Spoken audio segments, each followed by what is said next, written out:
So we've done a few episodes over the last few years on social media evolution and changes. And in particular, we've spent a lot of time talking about Instagram because much like your weather in Florida, it blows like the wind. So, 1 minute it's raining, 1 minute it's sunny. Instagram is 1 minute it's still photos, 1 minute. So now we're doing videos. Just this week, they announced that they're going to be trying to strike a more of a balance. You'll remember within the last year or so, they really went all in on video content to try to keep up with the TikToks of the world.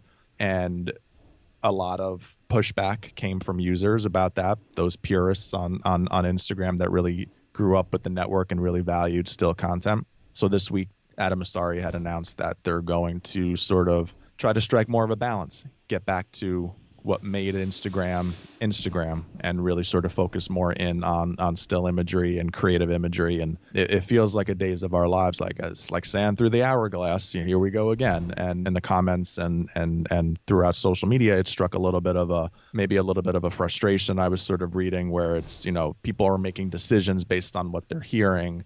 At a time, if we're going to be focusing on video, people kind of dive into video creation. And now all of a sudden, we're going to start featuring more of this and getting back to our roots. And as only Adam can sort of deliver that message.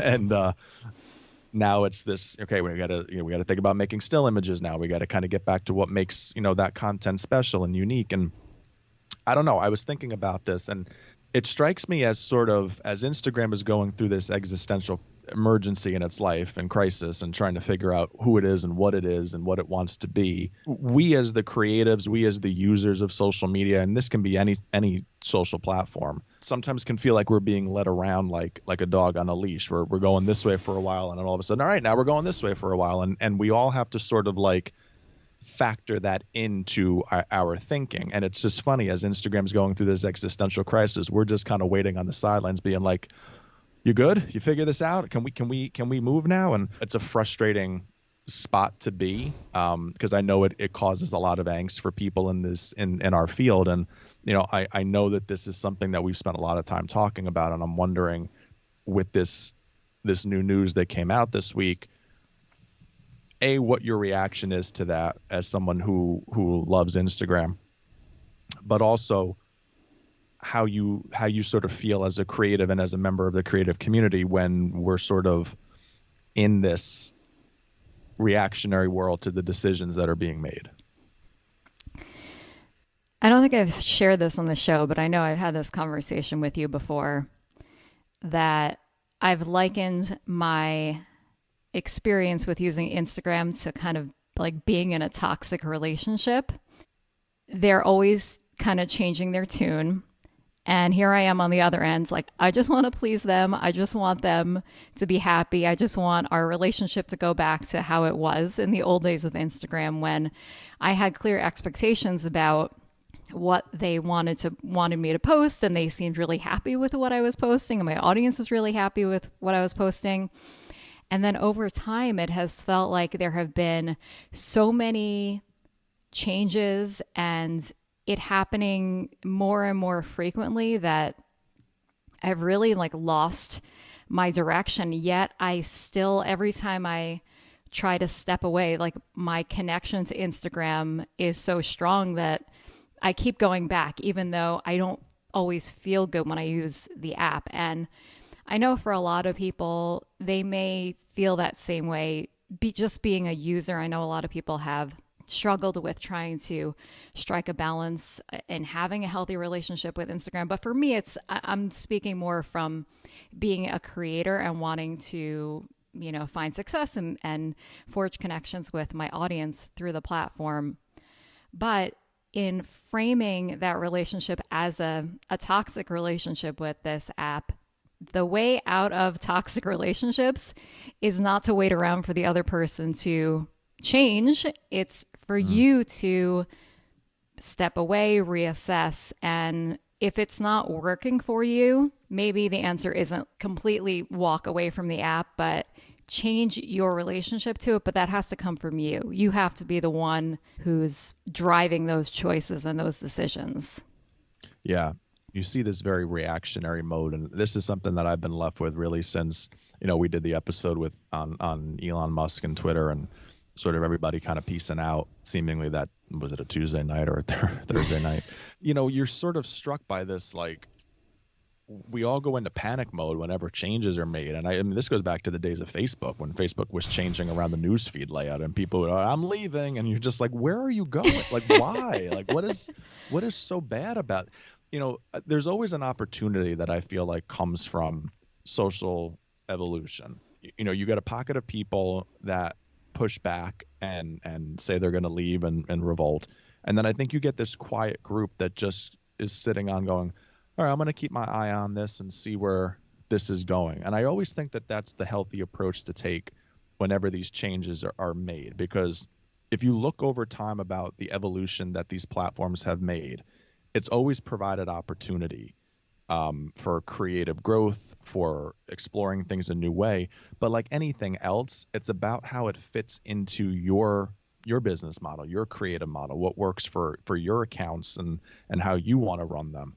It's never just this, okay, now we're doing this, and you have to kind of like force your way into it. Sometimes it's the way the message is delivered. Sometimes the message is out of the control, maybe of the channels, the way they wanted to deliver it. I think the way that Adam does these messages is a little bit creepy sometimes. It just feels like, we're in a library and he's like telling it to you like a close talker. But I appreciate sometimes the way that he does them versus the way the messages on Twitter are just released like they're actually in tweet form, because at least it's the way he's delivering it. But I think we're just so pre-programmed to be thrown off course by announcements like this, that when this came out this week, I was happy. I was happy to say, all right, hey, like they're rediscovering what made them, what made Instagram for the first in the first place. But like, I also felt this, okay, there's another change. Here we go. Like, we gotta, and I almost went like, well, wait a second though. Like, this is a good thing. Like, these are changes that are being made that we don't have to take at face value. We can sort of monitor and see how this is going to play out and see how it fits into what we do. But the key phrase in that is, what do we do? What makes us who we are? That's huge. And I think that would eliminate so many frustrations with Instagram or any platform that changes, because they're going to all continue to change and to evolve. That's just, I mean, and that's life too. But if we're really clear about what's important to us, what our objectives are, who we're talking to, who's in our audience, and what's important to them, then it kind of becomes changing the conversation to, how is that using this platform going to help me achieve those goals? And that kind of gives you the power back. So instead of, in this instance, with Instagram making the announcement that, okay, back to still photos, let's like pause on the video. For me, I talked in the last episode about how last year's Instagram push to encourage creators to create more videos has sent me down this new path of being a video creator. And even though I was annoyed that I felt like Instagram was the one who was pushing me in this direction when I didn't want to go that way, now I'm happy about it. But with this announcement, my initial reaction is not, okay, well, now I'm going to go back to still photos and putting my focus back on Instagram. For me, I'm taking this as, well, now I've been doing videos and I love them, and I can see that there's this huge opportunity for growth that I was missing on YouTube. I'm going to keep doing that. I'm not going to just jump ship because Instagram put out, oh, this is our latest thing, because Right. that does not fit in with what I want to do for my brand. Right. So many of these changes come out at the end point, like at the tactic point. Less photos, more video. More photos, less video. Newsfeed's going to look like this. And we react to it from the tactic point of view. And I don't think we stop to say, okay, but strategically, how do we approach what we do? Like, who's our audience? What message do they need to hear? What do they expect to hear? What do they expect to consume? And what do they expect to see? What am I looking to communicate to them? And then The last thing is, what's the best way to do this? And I think that that's where we get into this, like, you look for, like, how are we, maybe this is like more like psychological, but it's like, how do we always have this upset feeling, this rage, you put the word in there, when these changes are announced? And I think it's just people reacting to the end game and not thinking about it from the strategic standpoint of, I am my own unique brand. I am my own unique entity with my own unique audience and my own unique message. And I have to find the best way to deliver that to my public. I think we get tripped up a lot of times by not thinking about it from that standpoint immediately, versus just falling into the trap of whatever the tool is going to be that's going to change at the end game. Looking back on my history of having my own business, of being an entrepreneur, I've just fallen victim to this so many times that if someone says, like, this is the new platform or this is the new thing, I'm like, well, I got to be there then. I got to check this out. I need to be a part of it. I need to learn this new thing. And all that has done is divide me into a million different directions. And of course, there's that quote that's like shared an annoying amount of times that I'm going to make more annoying by misquoting it. But, you know, if you're chasing two rabbits, you'll catch neither of them. And for me, that's been like that times, 10, 15, like I'm always got my hands in like too many projects at once, too many platforms at once. And it has been mind blowing to me to just hone in and focus on, okay, I'm only going to be focusing on video and trying to grow YouTube. And I'm not like looking at anything else. And while I am continuing to post on Instagram and even TikTok, it's more of, I have this done already that was created. I don't even want to say for YouTube. This was created for me, for my brand, the way that I want to tell this little story. And of course, I have to format it for each of the three. But to streamline it, I'm just like, okay, YouTube has the parameter of, for shorts, 60 seconds. So everything's going to be 60 seconds, even though I can go longer on the other ones. Let's just keep it easy. But that's kind of part of this streamlining process, is one focus, one area of growth, and everything else has to fit into that. I can't be trying to appease all of these little entities because you can't make progress that way. Right. It's impossible. When I come across certain pieces of content from sports teams or from schools or from, any other area of interest that you have, I like trying to stop first and think about, like, all right, what went into the thought process to create a piece that ended up like this? Like, if they produced a video, like, what was the idea? Was it to get you excited? Was it to kind of develop these like feelings of like passion for whatever it is? If they chose a carousel style for you to kind of go through, like, what was the point of me taking that action, that engagement on that post? I like to try to get into that thought process, because you do have all of these tools at your disposal on these channels. And when we think about it more so from the why behind it and why they went for it, you start to understand, okay, this is who their audience is. This is what they wanted them to do. This is why they wanted them to do that. You feel like you're taking the bait sometimes when you're reacting to these announcements. And it's like, it's never really been about the announcements. Like, it's great that they're getting back to the photos, or it's great that they're showcasing content a certain way. But I'm not sure it ever really has been about the tool so much as it's like, when you're confronted with these changes, stop immediately and don't take it at face value. Get into what does this strategically mean for how I'm approaching the way that I do things? You, in a way, have an extra layer of complexity when it comes to this. Because for me, I only have to answer to myself. But with you, in leading a team with not just the opinions of the creative team, but also having to answer to clients, how do you navigate that if you have certain clients who are saying, oh, Facebook is the place to be, or TikTok, oh, hey, we need a TikTok page now. And like, how do you navigate trying to figure out where you should be putting your energy while also having to answer to so many different people? Yeah. They're never easy conversations, because I think a lot of times clients are also very results oriented. They want to know, they want to be able to see the video, they want to see it on social, so they're very tactically driven as well.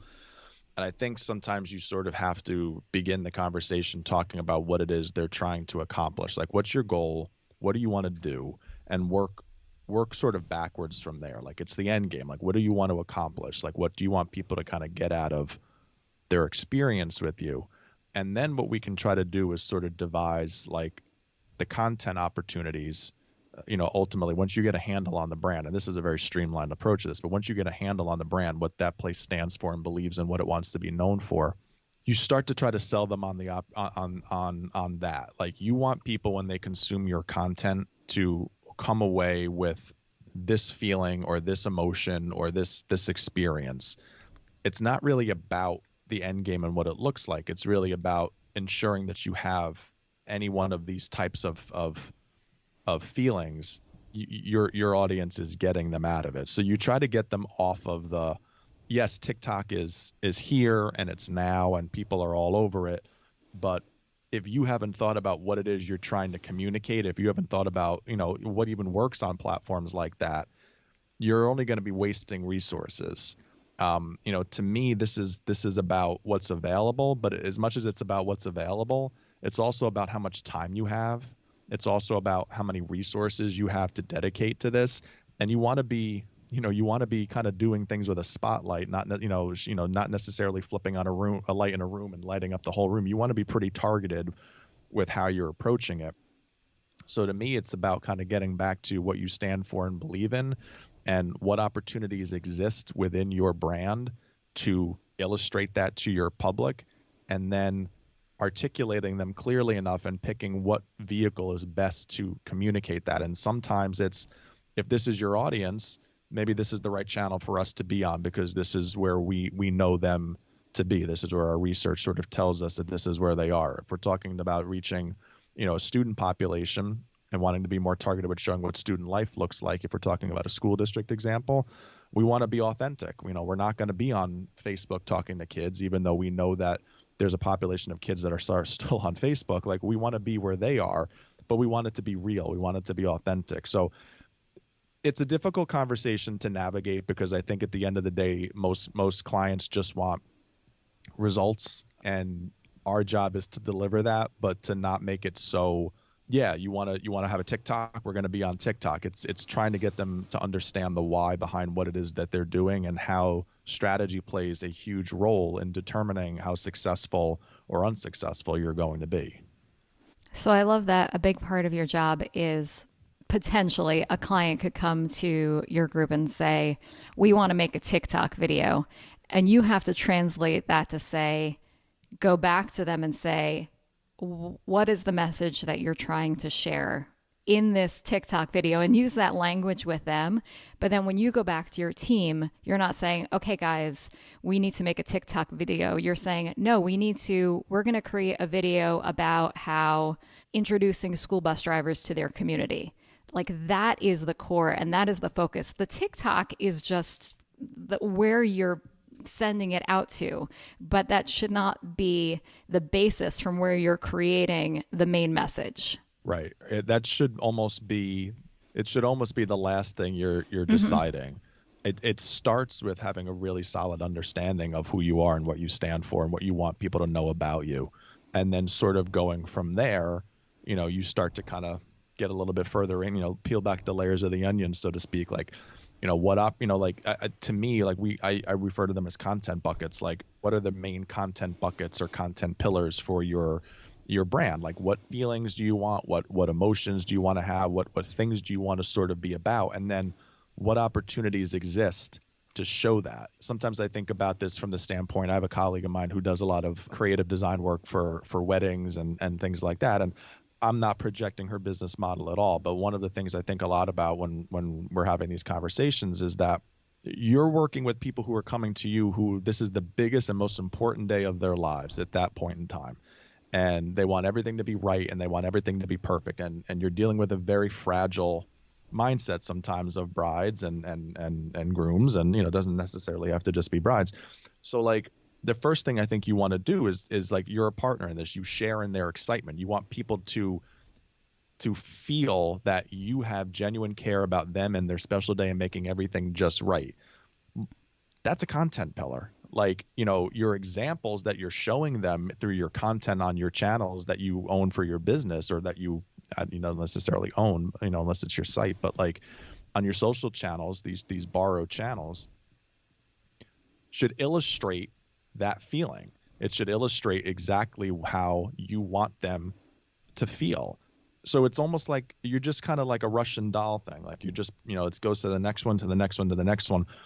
And then you're kind of picking, where are these people at the end of it? Like, the Etsy, that's not really social, but, you're an Etsy shop, Instagram, certain pieces like that, where you're like, this is where I know that this is going to be appreciated, or this is where it's going to be felt. And that's ultimately where you're picking whatever content opportunity or whatever content tactical choice you're picking. That should be at the end. That should be almost one of the last steps in the process.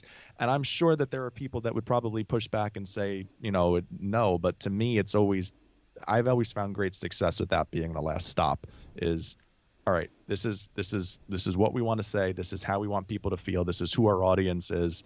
This is the opportunity that exists for us to do this. Where are we going to do this, and how is it going to look? Because I think that's also the opportunity where you have a little bit more fun in that choice. It's not just this, well, we've been told we have to do a video, so somehow we have to fit this terrible idea into a video. It's always going to be garbage in, garbage out. I love that you use the word borrowed, because that's what these platforms are. I mean, in addition to them changing, they could also go away at any point. So I don't think that we should ever make these platforms, like, to bring up the relationship analogy again, like our main squeezes. If you're going to be in a healthy relationship, you need to have a good sense of who you are and what's important to you. Being with someone else is not going to like make you better. So get a sense of like what's important to you, whether it's your organization or your brand or just the project that you're working on at the time. Yeah. And put that at the center. All these platforms, these borrowed platforms, have to fit into your agenda, not the other way around. You're right. Like, we don't own any of these channels. So that's why we're sitting here having these conversations right now, because the Instagram chief said this is what's happening. And we're feels like we could do a whole episode on your feelings towards Adam. Yeah. But we're having these conversations because someone else made a decision. We didn't make the decision. Someone else made the decision. We don't own it, but you own your brand, and you own your entity, and you own the way that you want to do things.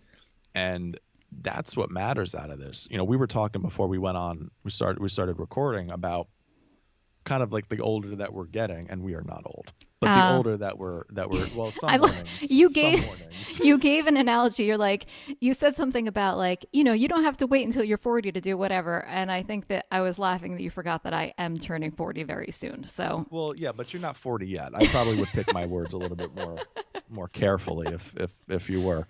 I got to bump that age group up to 50. But we were talking before about we've sort of reached this age that there's a little bit more comfort in standing up for what matters to you and what you are protective of and what you want in life. And whether that comes from being a parent and having needs, or whether that comes from, I've been on my own for so long, or I've been in a relationship for so long and married, and we have all these, we've accumulated all of this time together. Like, this is what's important moving forward. Like, it doesn't really matter the reason. And it's funny, like, maybe this is like the older version of me looking back, but like, I'm not sure why I didn't feel this way or have the courage to feel this way 10 years ago. But I know that I was much more impressionable and trying to please more people and be everything to everybody. And you just realize that the older that you get, that's not possible, and it's also not practical. And it's kind of putting me into the mold of the conversation that we're having right now, which is all of these things can be changing around you and all of these channels, and you can choose to be influenced by that and be outraged by it and change your business model for it, Or you can say, what is it that makes me, and my brand? And that is what matters. And what makes my audience feel a certain way, that is what matters. And I'm going to be consistent in that approach. I'm going to keep an eye on things because evolution is important. This isn't about turning a blind eye to stuff, but this is about being true to you and what matters to you and what matters to your audience. I feel so much like a grown-up now. I was thinking about this even before we recorded. I don't know, because I didn't know that we were going to be talking about this today, but I was thinking about that we recorded this episode about a little more than a year ago. I feel like it was like the fall of 2021. And I was just, it probably didn't come out because I have a good filter, but like just like raging inside. I was like so annoyed at the state of everything on the internet, and I felt like that was kind of the pinnacle of me realizing how much had changed and how everything that I had been doing in my business a certain way was no longer working. And it made me like, I mean, I was upset. And even though that wasn't that long ago, I felt like that was really a sign of immaturity. And the person that you were describing in this episode of just being really reactionary to news about changes on social platforms is really a non-productive way to continue to grow. Because if you're always going to be reactionary, you're always going to stay where you are or move backwards because you get so discouraged that you're unable to move forward. And I think that I really was in that place for a while, like really like, 2021 into 2022. And I feel like I'm coming out of it now, but the biggest change that helped me to come out of it was to kind of take that control back and stop being so dependent on all of these platforms to tell me my value. I think it's important from a historical standpoint too to look back that these types of changes have been going on forever. I mean, Twitter went from 160 characters, 140 characters to 230 to what are they now, a billion? I don't know. It's some ridiculous number. Instagram, prioritized. We did an episode on stories, right? We did an episode on a study about stories. When stories were new, right? Like prioritizing, a shorter amount of stories versus a longer amount of stories. Video, photo, reels, open up, into a camera, news feeds looking a certain way. Change is the constant, I think, with these channels because they are in competition for users and dollars and eyeballs, and they're in competition with each other. We've seen them want to be like each other, and now we're starting to see this, like everyone's kind of settling into what makes them for the most part. But we're still here. Like, we are still here. We still use these things. We still need these things. And I just think it's important to remember, like, as much as things change, we need to be cognizant of the fact that it doesn't mean that things are going to go away. It doesn't mean that things are going to be terrible. It just means that it's an opportunity for us to reassess, continue to grow, and look for ways to be more creative, but not to take the bait and fall into the trap of, I got to do this now. Things are going to change. How are you going to respond? Are you going to be led around, or are you going to kind of plant your feet in the ground and say, I know who I am, I know what I do, and if you don't know what it is, take the time to find that out. But how can I leverage this, and how can I be true to what makes me me?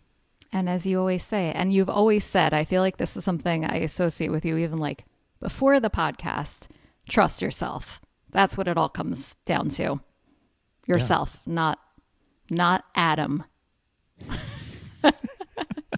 We never got around to recording our Festivus episode this year, but I did share my short list with you. Pretty much my whole list was just Adam Mosseri. He was on there 3 times. Yeah, in different forms. Yeah, it is a very weird way that he does those video releases. It feels like no one's around. It's just him and his phone, and Yeah, and you want to be like, are there people working there, or is this just you? Like, Oh was it my just some God. sort of Imagine that was like some kind of grand reveal that like he was just this like puppet master psycho, like living in a cave somewhere, and there actually was no Instagram staff. yeah, And he's just has been pulling the strings and manipulating us. yeah. It reminds me of conversations that I have with like my eye doctor when he's like, like right up in front of you while you're like getting your eyes checked, and he's like, so how's everything going? And you're just like, Yes. fine. Like, why, why do we have to do this like this? Like, it's very uncomfortable.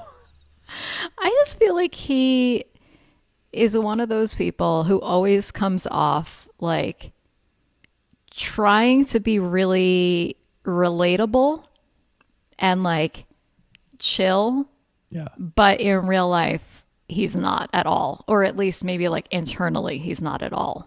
yeah. No, I get that same vibe. And it feels like Zuckerberg's like that. Like, it's just, they all have that sort of like that vibe to them. And yet we all get like thrown off course every time something is released. But yet, I've rewatched so many of his stupid announcements in reels and read so many of the comments that the algorithm's like, oh, clearly you like this guy. So we're going to make sure if he posts something new, you're going to know Yeah. about it. Yeah, that's the social media like that's the curse of social media. Like, you hate watch stuff and then you just can't stop seeing it in your feeds. It's terrible. Hate it. He's the only person I ever hate watch. For truly. Yeah. I don't waste my time with that, but I understand why people do because of him. So smug.